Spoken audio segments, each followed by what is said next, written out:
For more on the CPC and the U.S. reaction to the latest reforms, I spoke to Congressman Rick Larsen. He's co-chair of the bipartisan U.S.-China Working Group, which focuses on educating members of Congress on U.S.-China issues. I asked him if he thought there were any surprises in the reform documents. I think the first thing I'd point out that I did like seeing on the market reforms is seeing some movement on financial reforms, on interest rates, on currency, seeing some more market-based approaches to that. The thing that still lacks some transparency from my point of view, and I think from a U.S. point of view, would be what the new Chinese leadership wants to do with these state-owned enterprises, these SOEs. They're in dire need of reform. They control still too much of the economy, and unless there's some reform directed at SOEs, it may hold back the full potential of the market reforms that the leadership has announced. Would you say in general, though, that you feel like China is opening up more looking at this, or? Yeah, I'd say internally to the economy of China, these reforms do indicate a real opening up, building upon the reforms of the last 30 to 35 years, certainly.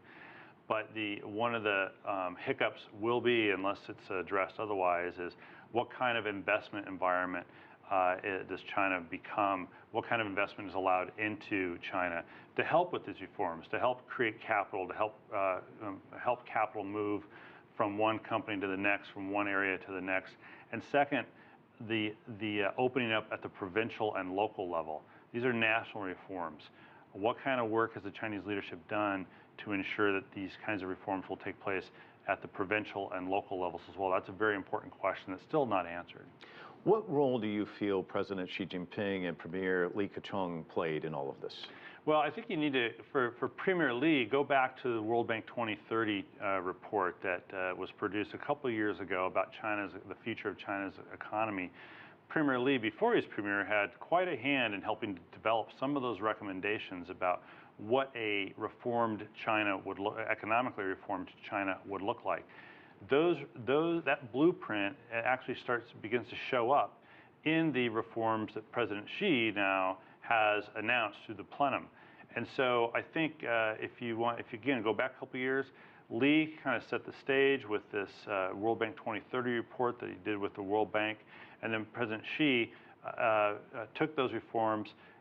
I think really had to do probably a pretty tough job of, if you will, using an American colloquialism here, shopped it around within the Chinese leadership in order to get the kind of consensus he needed to begin to build the future of these reforms and make them happen. Talking about building, how does this build that relationship between the United States, or does it? Does it have much of an impact on U.S.-China relations?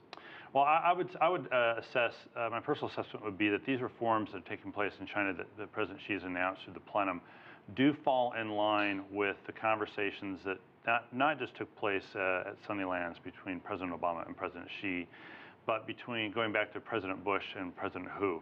That is, what kind of reforms can take place inside China to see consumers take a larger role in driving the Chinese economy, as opposed to exports driving the economy in China. And so if you go back that far, I think you can actually draw the lines between then and now. As well, the United States can benefit as we do as a purchasing nation, but also as a producing nation. That is, bringing in manufacturing, bringing in investment to help produce products for the Chinese market in China. Congressman Rick Larsen, always an honor and a privilege to talk to you. Thanks so much for coming in. It's my pleasure. Thanks a lot.